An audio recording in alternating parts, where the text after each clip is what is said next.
Oi, gente! Meu nome é Ana e bem-vindos ao The Read with Ana.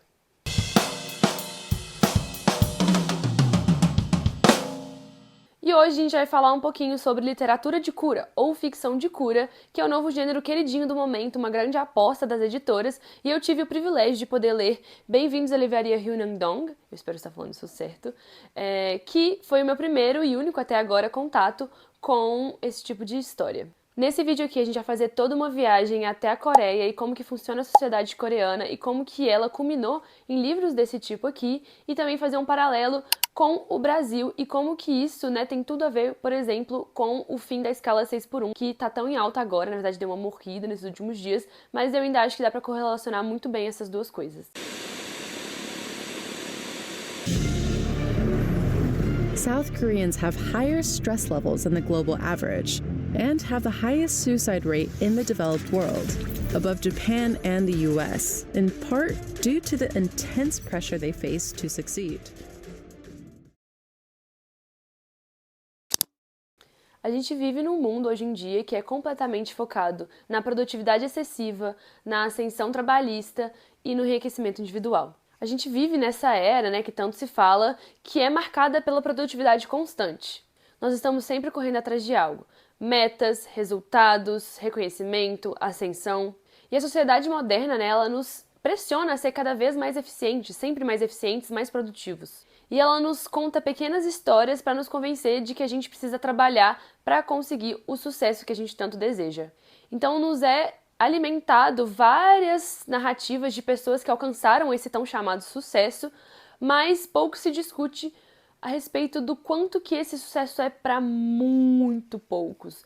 É para pessoas muito seletas que, por sorte, algumas vezes por mérito próprio e outras por influência, alcançam esse sucesso que tanto buscamos. E para nós que não temos nem sorte, nem desfrutamos dos méritos fictícios e também não temos essa suposta influência, nos resta a tristeza, a frustração, o burnout e o cansaço. Isso gera um sentimento de frustração, de ansiedade, eterno ficar para trás, um eterno ver os outros se dando bem e você ficando no exato mesmo lugar, ou então até piorando de lugar. É um sentimento constante de fracasso e de que nós não conquistamos aquilo que nós fomos, né, projetados para conquistar.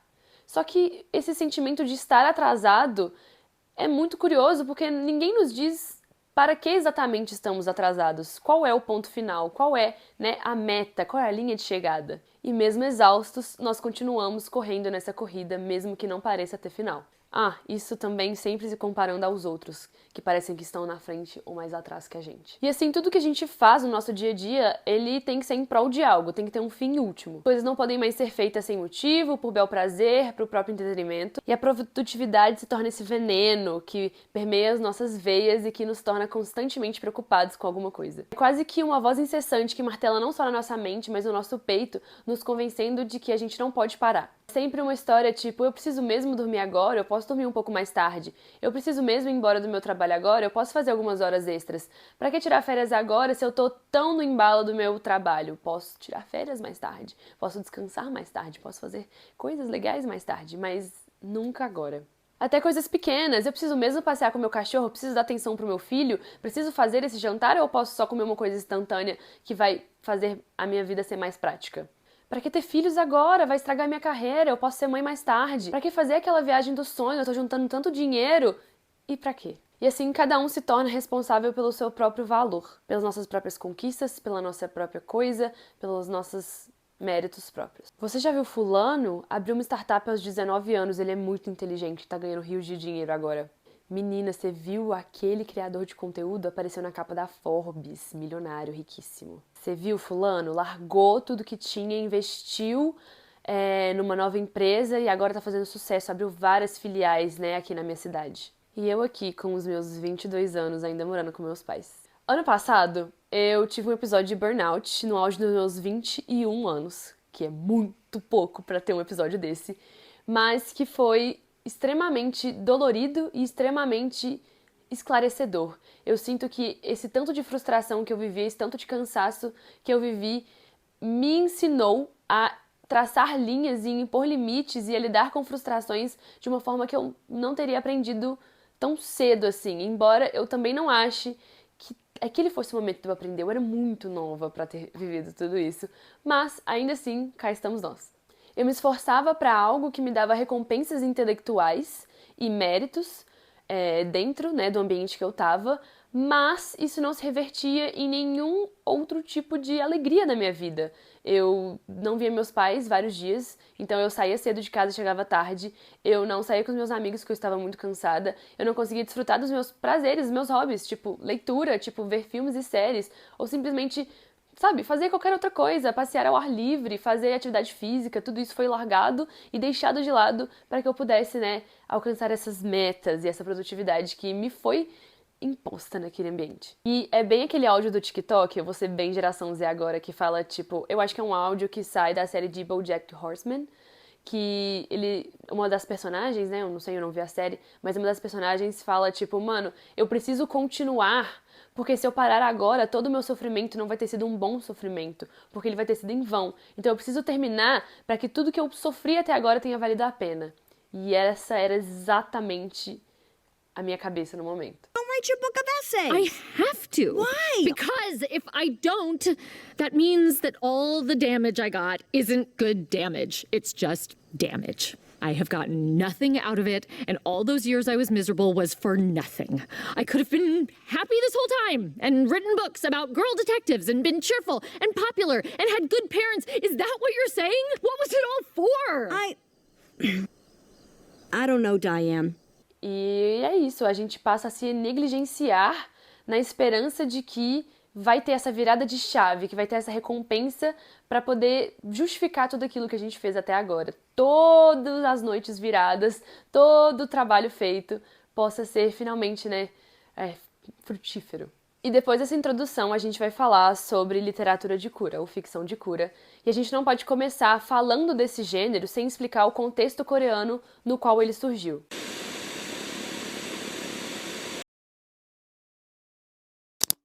E para começar, a gente também não pode falar de produtividade exacerbada sem falar de Yoo Chul-han, que é o filósofo e pensador e antropólogo coreano, e a sua teoria, né, da sociedade do cansaço. Se antes a gente vivia na sociedade da disciplina de Foucault, hoje a gente vive na sociedade do desempenho de Yoo Chul-han. Hoje não é preciso mais ter um supervisor rígido nos observando e nos vigiando o tempo todo, como era, né, para Foucault, porque a gente não precisa mais de alguém nos monitorando para que a gente faça um bom trabalho. Nós mesmos nos tornamos nossos próprios supervisores. Afinal, a gente almeja algumas coisas. É quase como se nós fôssemos empreendedores de nós mesmos e dependesse apenas de nós para que tudo que a gente sonha seja alcançado. Se a gente não der o nosso melhor trabalho, como seremos felizes? Afinal, a gente precisa se destacar no meio dos outros. A sociedade de desempenho se transforma em uma sociedade do cansaço. As pessoas estão cansadas, exaustas por serem forçadas a maximizar seu desempenho constantemente. Essa obsessão pelo desempenho nasce no capitalismo moderno, em que trabalhar duro é visto como virtude e descansar é sinônimo de preguiça. E hoje em dia o cansaço deixou de ser apenas físico e passa a ser primordialmente mental. A gente vê uma epidemia de síndromes como ansiedade, depressão, burnout e várias outras, né, que vêm de uma exaustão psíquica, vem de uma exaustão emocional. De acordo com a OMS, cerca de 1 a cada 5 pessoas relatou sintomas graves de estresse e burnout em países desenvolvidos. Nós estamos sempre buscando uma meta que parece nunca chegar, e quando ela chega, tem aquele sentimento de que ela não foi suficiente. A Coreia do Sul, ela tem um passado marcado por guerras constantes, e isso foi responsável por moldar o governo e a estrutura econômica da forma que ela é hoje. O governo hoje em dia coloca, né, como seu principal produto de exportação não apenas a tecnologia, mas também o entretenimento. A Coreia do Sul, ela exporta a sua cultura, né, com doramas, com K-pop, com outros tipos de filmes. Isso caiu no gosto das pessoas. A gente criou um sentimento de reverência com esse tipo de coisa, um sentimento de comunidade e, acima de tudo, um sentimento de fandom, né, de fã, de fanbase. E você ter fãs é muito importante, porque você cria pessoas que são obcecadas pelo seu país, pela sua cultura, pelas suas vivências, e isso, né, faz girar né, uma economia do entretenimento. O que chega aqui pra nós é que a Coreia do Sul é um país extremamente limpo, organizado, tranquilo e disciplinado, com, né, um estilo de vida super produtivo, de forma saudável, criando estéticas de autocuidado, de beleza, mas acaba que isso esconde a verdadeira realidade dos coreanos, que é marcada por cansaço, depressão e tristeza. Eu tava vendo um outro vídeo de uma outra criadora, eu vou deixar ele marcado aqui no card. Eu me inspirei um pouco nesse vídeo, principalmente para trazer essa parte aqui, então eu recomendo muito que vocês vejam o vídeo dela também, que ele tá muito bom e muito completo. Ela diz que na Coreia os jovens têm 2 sonhos principais. O primeiro deles, se tornarem trainees desde crianças para que um dia possam debutar no entretenimento e se tornarem famosos, ou estudar bastante para poder ter uma carreira exemplar em empresas que são muito, muito relevantes no país. Lá as notas importam o tempo todo, os alunos são ranqueados de forma, assim, grotesca, e a universidade que você frequenta meio que vai ditar o quão promissor é o seu futuro. Essa outra criadora fala que se você tá no topo do ranking, você é o melhor aluno. E a partir do 2º lugar, você é apenas o melhor entre os piores. Aqui no Brasil, a gente tem o sistema do Enem, que a gente sabe que é muito ruim e bastante degradante. Por lá, eles têm uma prova parecida, que é chamada de Sunang, que dura fucking 9 horas. O cidadão comum da Coreia, ele anseia por ser parte dos chamados clãs ricos, que são as empresas mais influentes do país. Dentre elas, a gente tem a Samsung, que é a maior do país, mas também tem a LG, a Hyundai e algumas outras. E desde criança, né, esses mini coreanos, eles são preparados e incentivados pelos pais e por todos os adultos ao redor deles a trabalharem duro, a se cansarem de estudar, a se matarem de estudar, para poder entrar numa boa faculdade e fazer parte dessas empresas. É um sentimento constante de que todo mundo é seu concorrente, nenhuma amizade é verdadeiramente verdadeira. E voltando nos trainees, a gente também tem, né, uma eterna competitividade em relação à sua aparência. Os padrões de beleza do país são um pouco assustadores, assim, na minha opinião. Muitos pais acabam até presenteando seus filhos, ainda menores de idade, ainda muito novos, com procedimentos estéticos e cirurgias. As dietas são restritivas, o autocuidado é intenso. A gente tem aquelas rotinas de skincare, de maquiagem mirabolantes,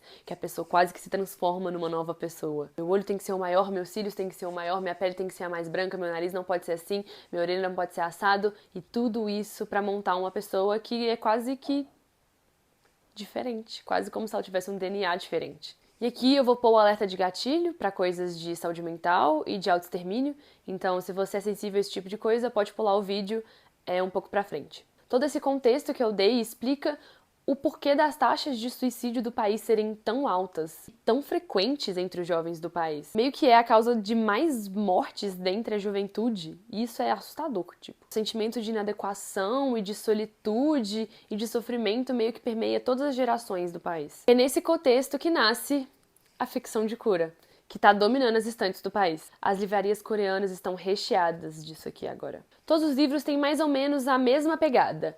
Capas ilustradas que vão refletir, né, o ambiente que essa história vai passar, que é um ambiente aconchegante, sendo uma livraria, pode ser uma lavanderia, um café. Todos esses lugares são lugares de aconchego, de descanso. No meio da cidade, tão caótica, tão produtiva e tão cansada. A gente tem uma forte presença de gatos, curiosamente, que eu acho muito fofo. E toda a narrativa ela tem esse intuito de trazer um conforto, de pegar esse leitor e acolher ele nesse sentimento de frustração, né, e de cansaço. A leitura não te exige muito no sentido mais bruto da palavra, intelectualmente, mas ela vai te exigir uma abertura emocional para poder experienciar tudo aquilo junto com os personagens. Ao contrário do que muito tem se falado, a literatura de cura não é uma espécie de autoajuda ou de história de desenvolvimento pessoal. Eu tava até conversando com o Alec, do canal Bookaholic, e a gente tava trocando uma ideia sobre como um seguidor dele chamou a atenção dele em um vídeo que ele fez sobre esse mesmo livro. Esse seguidor ele levanta justamente essa pauta de que enquanto aqui no Ocidente os livros desse tipo são de autoajuda, de te incentivar a produzir mais, de te incentivar a ser a melhor versão de você, de alcançar as suas metas, de triplicar os seus ganhos, ao passo de que a ficção de cura, ela vem para quebrar tudo isso. Ela vem nessa contramão para trazer uma mensagem de desaceleramento, de tranquilidade, de paz. Como eu disse, eu li Bem-vindos à Livraria Ryunangdong, e foi meu primeiro contato com o gênero e eu não podia ser mais feliz por ter lido ele, sendo bem sincera.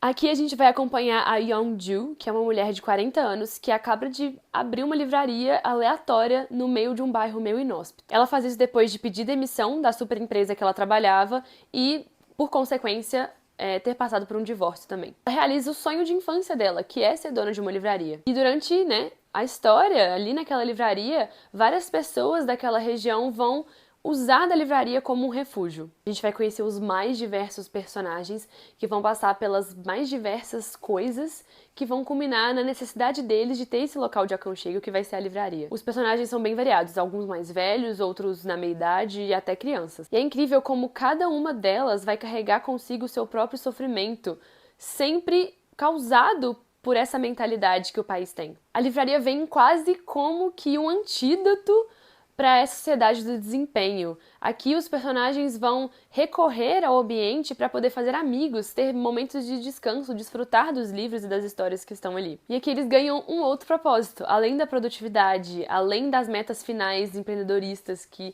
o mundo nos diz que a gente tem que ter. Isso pode parecer muito utópico pra você deve estar falando quanta bobagem. É muito mais complexo que isso. O capitalismo, ele faz isso, isso e isso. E o mundo que a gente vive hoje é uma construção de anos, desde o mercantilismo feudal, a gente chegou aqui hoje, e assim a gente construiu, e aí o buraco é muito mais embaixo, eu estou triste, nanã. Mas esse livro não tem a proposta de ser fidedigno, ele não tem a proposta de ser completamente verossímil, e sim com a proposta de pegar na sua mão e te trazer para esse ambiente mágico. As nossas mentes envenenadas por tudo isso que a gente vive olham para essa protagonista que tinha uma carreira de sucesso, que tinha uma posição de prestígio na empresa e que larga tudo para abrir uma livraria, que a gente nem sabe se vai dar certo. E aí a gente olha para isso e pensa: puta que pariu, como que ela fez isso? Como que ela pode ser louca de abrir mão de tudo isso, de tudo que ela conquistou pra poder viver numa incerteza, viver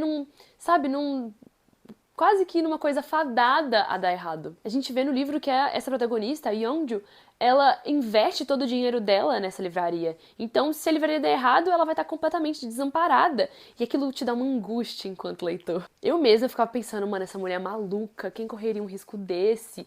Sabe, sei lá, às vezes planejasse de outro jeito, fizesse de outro jeito.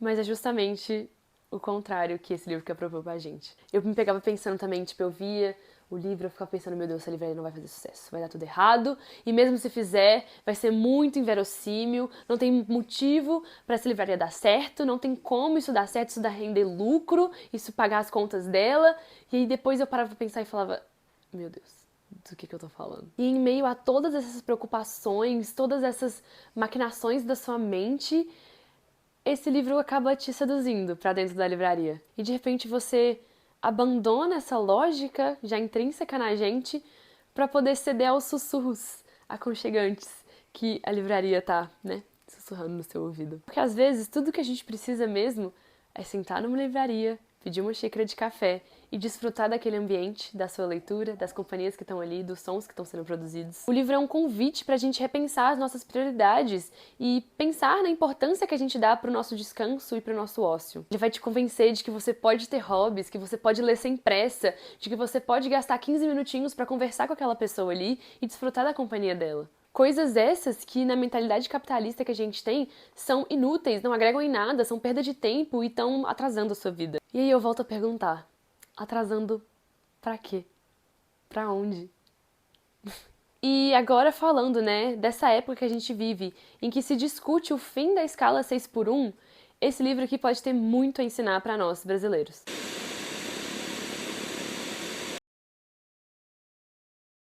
E é muito louco você pensar, como pode um fenômeno coreano que deriva de um contexto completamente diferente, de uma história completamente diferente, ser aplicado no contexto que a gente tem aqui no Brasil, na realidade que a gente vive aqui no Brasil. Afinal, o brasileiro também tem direito de fazer o que ele gosta, sem peso na consciência. A própria autora, ela diz em algumas entrevistas como ela escreveu esse livro para poder tocar essas pessoas que buscam algo além do autodesempenho. Gente, começou a chover. Eu acho que isso é um sinal de aconchego e de tranquilidade para esse vídeo. Nesse mesmo vídeo que eu falei, que fala desse livro da sociedade coreana, a youtuber, ela explica como que a autora escolheu a primeira sílaba do nome da livraria, que é Hyu, que é equivalente ao ideograma chinês que vem da palavra descanso. E é muito curioso, porque ela começou publicando esse livro independentemente em um blog. E depois ela converteu em e-book, e depois o direito foi comprado para ser publicado tradicionalmente, e hoje a gente tem essa belezura aqui. E é aí que tá a luta contra a escala 6x1. No livro a gente tem um outro personagem, que é o Min-jun, que é o barista da cafeteria. Ele passou a vida inteira sendo pressionado pelos pais dele para alcançar esses tão sucessos que eu já falei aqui nesse vídeo. A mãe dele tinha traçado exatamente como que a vida profissional dele tinha que seguir, como que a carreira dele tinha que ser construída. Ela vivia dizendo que ele tinha que estudar para chegar na melhor empresa, para conquistar os melhores cargos. Ela fazia uma analogia de que a vida era uma camisa de botões, que você vai abotoando cada casinha até chegar no final, que vai ser tipo o suprassumo da sua carreira profissional. E nessa história da carochinha que a mãe dele contava, parecia que tudo viria, né, por direito. Que se você trabalhasse duro, as coisas iam dar certo, como um efeito dominó. Se você der o primeiro empurrãozinho ali no começo da sua vida, todos os dominós vão cair naturalmente. E você vai ser feliz, você vai alcançar tudo aquilo que você deseja, tudo aquilo que você sempre sonhou. No entanto, o Min-jun, mesmo tendo passado em uma boa universidade, ele não consegue o emprego dos sonhos. Ele passa anos se torturando por isso, ele passa anos remoendo, né, essas dores. Tudo isso enquanto era pressionado pelos pais dele, né?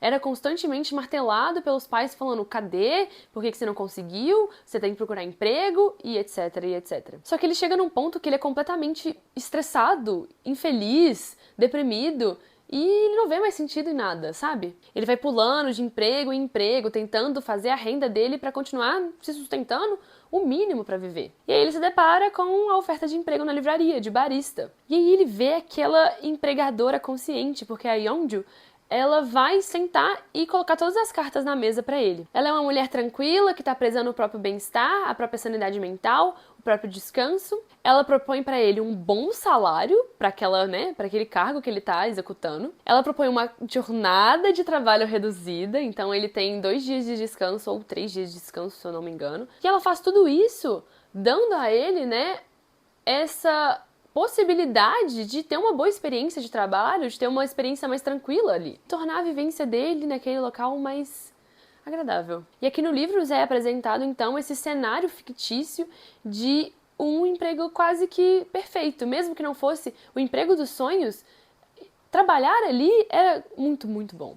A gente tem essa perspectiva do trabalho mais humanizada, que contrasta, né, com a perspectiva que a gente tem aqui no Brasil e eles têm lá na Coreia, de que o trabalho tem que ser incansável para ser fruto de virtude, para ser sinônimo de excelência. A própria protagonista, a Yeonju, ela vem desse cenário, né? Como eu tinha dito, ela abandonou tudo para poder viver dessa livraria. E aí, no final do livro, a gente descobre qual foi, né, o passado dela para ela chegar até ali. Então ela vinha de anos de uma rotina incansável, de dar o máximo dela, fazer 1 milhão de horas extras, de fazer tudo que é cabível a ela, tudo que é possível a ela, por longos anos, até o momento que ela surta. Ela tinha, né, essa conexão entre a identidade pessoal dela e o desempenho trabalhista dela. Então, ela carregava consigo essa ideia de que ela ia conseguir, né, os próprios méritos, os próprios louros, as próprias glórias, com base naquilo que ela trabalhava. Então ela era fruto do trabalho dela. Faz sentido? E no mundo real, né, essa obsessão pelo trabalho gera estatísticas muito preocupantes na saúde mental, como eu já falei. Na Coreia existe esse conceito, é uma palavra que eles cunharam, que chama gwarosa, que literalmente significa a morte fruto do trabalho excessivo. E então o livro vem para trazer esse contraste, né, focando no bem-estar do trabalhador, na simplicidade do cuidado com ele. O Brasil também é marcado, né, por esse contexto histórico de exploração, embora seja um contexto muito diferente do da Coreia, e eu vou falar um pouco mais disso adiante, dar uma segurada. E aí a nossa luta contra a escala 6x1 é justamente na intenção, né, de flexibilizar a jornada de trabalho para poder garantir um maior bem-estar para o trabalhador. E aí sim a gente vai a gente verdadeiramente vai poder aumentar a produtividade do sentido mais puro da palavra, mais primordial da palavra, no sentido que nos foi, né, nos foi intrinsecamente colocado, porque a gente vai permitir o descanso físico e mental daquele trabalhador para que ele possa ter, né, saúde e vitalidade para poder produzir no trabalho. A gente tem uma precarização do trabalho aqui no Brasil, principalmente do subemprego, e isso é uma vivência de milhares de brasileiros, porque aqui também é visto, né, como virtude o trabalho excessivo. Eu li um artigo, eu vou deixar ele linkado provavelmente na descrição, em que ele analisa como os valores e a representação do trabalho foram elaborados, né, na sociedade brasileira. Ele vai ligar, né, tudo isso com conceitos de obediência, de produtividade, de utilidade. E aí destaca essa importância de entender o trabalho no Brasil como uma categoria histórica, né? Porque aqui a gente teve a colonização, mais ainda a gente teve a escravidão, que marcou, né, o que é trabalhar no país. A escravidão predominou até o final do século XIV e ela era caracterizada pela posse total da força de trabalho e da vida dos escravizados. A abolição em 1888 iniciou um lento processo de formação de um mercado de trabalho livre, mas os negros libertos e os trabalhadores livres continuaram marginalizados. A estigmatização dos trabalhadores se tornou muito comum e foram cunhados termos muito pejorativos como vadios, vagabundos, ociosos. E estes termos eram atribuídos àqueles que não se encaixavam nos moldes daquela sociedade que estava surgindo, que começava a demandar uma mão de obra mais disciplinada. Afinal, a gente não tinha mais a escravidão, que era literalmente possuir alguém como forma de manter aquela pessoa ali sob seu domínio. Lá em 1888, já foi criada a Lei de Repressão à Ociosidade, que criminalizava o desemprego e contribuía para a maior marginalização, né, dos trabalhadores que tinham sido recém-libertos, que estavam ali, né, à deriva. E aí, o fim da escravidão trouxe consigo alguns desafios, porque, né, os ex-escravizados, os recém-libertos, não foram reintegrados na sociedade. Muito pelo contrário, o que era a força de trabalho nacional foi jogada de escanteio e foi amplamente desvalorizada quando comparada, por exemplo, à mão de obra importada, seja dos imigrantes, que eram considerados mais disciplinados, mais evoluídos, sabe, mais adequados às necessidades trabalhistas do país. Isso principalmente, né, nas fazendas de café aqui do Sudeste. Enquanto isso, no Nordeste, essa mão de obra muitas vezes não chegava. Isso fez com que, né, os empresários incorporassem os ex-escravizados como mão de obra, mas sob uma nova ótica, com um novo discurso de tentar disciplinar essas pessoas ali. Com isso, no início do século XX, o mercado brasileiro começou a incorporar os antigos escravizados e seus descendentes como mão de obra, mas mantendo esse discurso de que um bom trabalhador era aquele disciplinado, era aquele obediente. E aí, então, a disciplina e a produtividade passam a ser promovidos como necessários para a manutenção da ordem nacional. A década de 30, no governo Vargas, a gente teve algumas mudanças, especialmente no Estado Novo ali, né, entre 37 e 45, porque houve um esforço meio que sistemático para poder consolidar, né, o trabalho como valor central da sociedade. E aí foi criada a consolidação das leis de trabalho, que são as famosas CLTs. A CLT, ela não só regulou as relações trabalhistas, como também promoveu a imagem de que o trabalhador é um pilar essencial, né, da nação. É parte da nossa identidade nacional. A propaganda oficial do governo, né, usou muito dos rádios, dos meios de comunicação, para poder dispersar a palavra de que o trabalho era uma forma de dignidade do humano, símbolo de progresso. E isso era usado, né, como contraste à figura do malandro, né, que é o símbolo da resistência a essa massa trabalhadora incansável. Então a gente tinha esses contrastes. Ao mesmo tempo que o governo promovia a ideia, né, de que o trabalho era um valor central, era, né, ápice da moral do ser humano, a cultura popular, derivada do samba, por exemplo, vinha na contramão exaltando a figura do malandro. E aí a gente tem umas coisas muito curiosas, como sambas chamados Vou Ver Se Posso e o Bonde de São Januário, que exaltavam o trabalho, né, e compactuavam com o disco Lenço no Pescoço e Minha Embaixada Chegou, enfatizavam a resistência ao trabalho e celebravam a boemia e a esperteza. Meu chapéu do lado, tamanco arrastando, lenço no pescoço, navalha no bolso, eu passo gingando, provoco e desafio, eu tenho orgulho em sertão vadio. O dicotômico que coexiste o trabalhador idealizado e o malandro. E a gente tem essa luta meio que simbólica entre, né, a liberdade e a obediência. E aí, muito espertamente, o Estado Novo começa a pegar coisas que antes eram vistas como marginais, que são elementos culturais, principalmente da periferia, para tentar incorporar na identidade nacional e fazer uso dessa miscelânea de coisas. Então, o samba, a capoeira e a feijoada, que antes eram completamente marginalizados, foram transformados em símbolos nacionais. E aí nasce a figura do Bom Malandro, apresentado pelo Zé Carioca, que era uma tentativa de unir esses valores contraditórios numa fronte mais unificada. E aí o artigo ele conclui refletindo sobre o legado dessa história, né? Como que isso reverbera no nosso contexto atual. O trabalho que se tornou um direito social e um meio de afirmação individual também se apresenta como um campo de alienação, meu Deus, eu errei essa palavra 50 milhões de vezes, e de exclusão.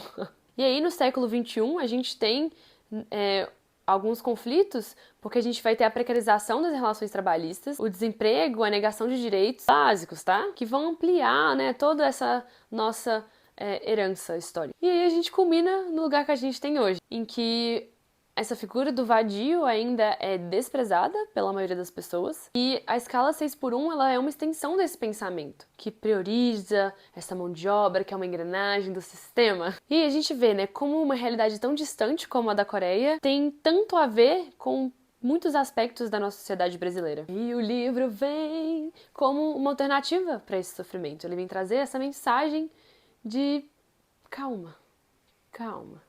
O livro mostra como é necessário redefinir esses conceitos, redefinir nossas prioridades. A gente precisa entender que a verdadeira finalidade da vida, nosso verdadeiro propósito é viver bem, viver feliz, saudável. Não negando todo tipo de sofrimento, afinal somos humanos, a gente vai sofrer, faz parte, né, da nossa essência, mas não sendo só sofrimento, sabe? A gente não tem que passar a vida inteira preocupando, abrindo mão da nossa saúde mental, dos nossos prazeres, para poder viver em função de um sonho que a gente nem sabe se a gente vai alcançar. Como eu disse, a Yeonju, ela vai oferecer pro Minjun uma condição de trabalho tão boa que ele fica até meio surpreso, ele fica até meio chocado. Ela dá uma boa escala de trabalho, um bom salário, direitos trabalhistas. E o quão triste é saber que esse personagem ficou surpreso com uma coisa que deveria ser um direito básico. E a partir disso, a partir dessa cena, a gente vai ver como que o Minjun, ele vai descobrir que esse cuidado com o trabalhador reflete num cuidado com ele mesmo. Ele começa a se cuidar, ele começa a ter menos preocupações, menos ansiedade, mais prazer em trabalhar. E o Minjun tem uma melhoria da qualidade de vida. Ele passa de um ser humano triste, deprimido, exausto, para uma pessoa funcional na sociedade, uma pessoa feliz, uma pessoa satisfeita, uma pessoa despreocupada com muitas coisas. Os estudos contemporâneos em países que já aplicam escalas diferentes da 6x1 provam que esse tipo, né, de mudança não atrapalha a produtividade, muito pelo contrário, o descanso permite com que o trabalhador possa desenvolver outras habilidades, possa se dedicar mais ao trabalho de forma mais íntegra, de forma mais completa e evita, por exemplo, acidentes de trabalho, evita cansaço excessivo, evita problemas de saúde que vão ausentar as pessoas e vão, né, redefinir a vida delas muitas vezes. E aí, com esses trabalhadores mais engajados e produtivos, de forma certa, a gente tem vários benefícios para as empresas. A escala 6x1, por ser exaustiva, ela gera um problema de muitas faltas, de muita rotatividade de pessoas, porque elas se demitem.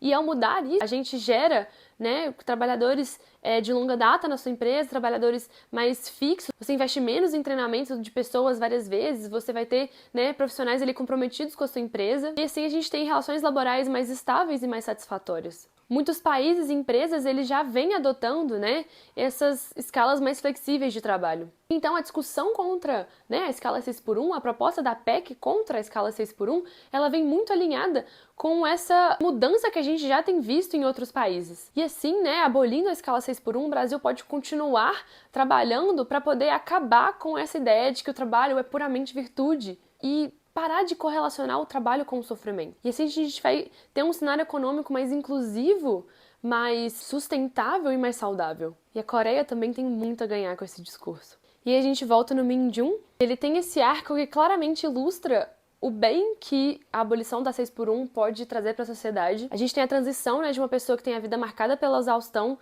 para uma pessoa que tem uma vida mais significante, mais equilibrada.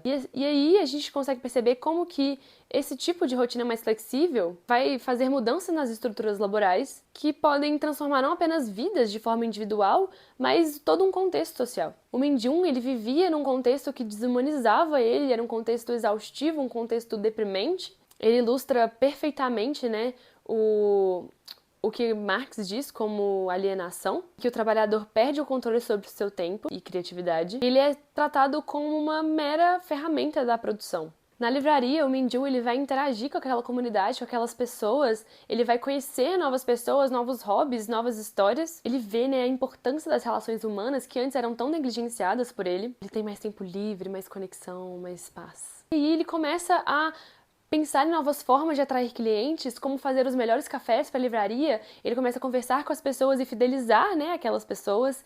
E tudo isso tem muito a agregar para a livraria. E aí a gente vê, né, a quebra de um ciclo. A Yeonju, que sofreu tanto, ela, por ter passado por tudo aquilo, prefere abandonar e criar um ambiente mais alegre, menos sofrido para aqueles empregados por ela. E por fim, eu queria dizer que eu acredito que a literatura de cura, mesmo sendo muito debochada, eu vejo algumas pessoas debochando desse tipo de coisa, realmente parece muito fora da nossa realidade, muito utópica, mas eu sinto que ela realmente veio para curar alguma parte da gente.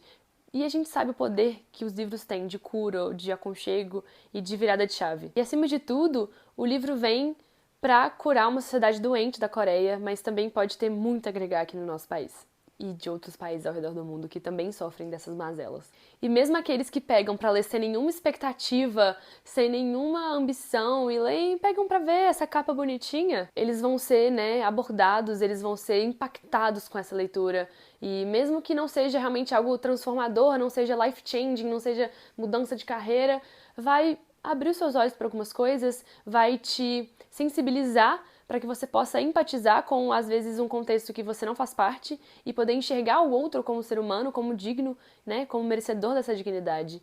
E também entender um pouco de como que é o contexto em outros países e, acima de tudo, poder desfrutar da companhia desses personagens aqui que são tão queridos, que são tão, sabe, é uma leitura tão agradável, uma leitura tão fácil e é importante ler esse tipo de coisa. E o livro, ele vem para trazer também essa, né, para desconstruir a ideia de que livros têm que ser complexos, com, né, escrita rebuscada, com coisas densas, para poder serem importantes, para poder serem reflexivos. É muito do que eu disse no meu vídeo de literatura, do meu vídeo de descriticalização da literatura, que eu acho que não ficou tão claro, em que eu tento dizer que o importante é você ler com senso crítico. O importante é você pegar uma obra que ela tem essa missão de ser mais fácil, de ser mais leve, para poder atender esse trabalhador cansado, mas que você possa ler ela com senso crítico, para que ela não passe lisa pelo seu cérebro, para que essa leitura ela fique com você, para que ela agregue a você de alguma forma, sabe? E, enfim, é isso que eu tinha para dizer hoje. Foi meu primeiro contato. Eu vi algumas pessoas não gostando tanto de algumas outras obras que nasceram do gênero, mas eu ainda não li elas. Mas fica aqui a minha recomendação para você ler. Bem-vindos à livraria Hyunandong, que realmente foi uma surpresa muito agradável. Eu estava indo com algumas expectativas, mas acabou sendo bem mais do que isso. Acabou sendo um carinho, um afago no meu coração, principalmente pensando naquilo que eu contei pra vocês que eu vivi, né, um episódio de burnout. E é isso. Muito obrigada por ter assistido até aqui. Se inscreva no meu canal, ativa o sininho, deixa um like, um comentário. Me conta se você já leu Bem-vindos à livraria Hyunandong. Se você já leu algum outro livro, né, do gênero de literatura de cura, me recomenda algum. Eu tô com vários aqui em casa, mas eu não sei por onde começar. E é isso. Eu tô com todos os meus links aqui, me acompanhe nas outras redes sociais. E se puder, compra no meu link da Amazon, não te atrapalha em nada, na verdade não faz nenhuma diferença pra você e me ajuda bastante pra poder manter tudo isso aqui, tá bom? Um beijo e obrigada por ter ouvido a minha falação. Eu nem sei quanto tempo tem esse vídeo. Deve ter tipo mais de 1 hora. Mas, fé. É isso, obrigada. Beijos.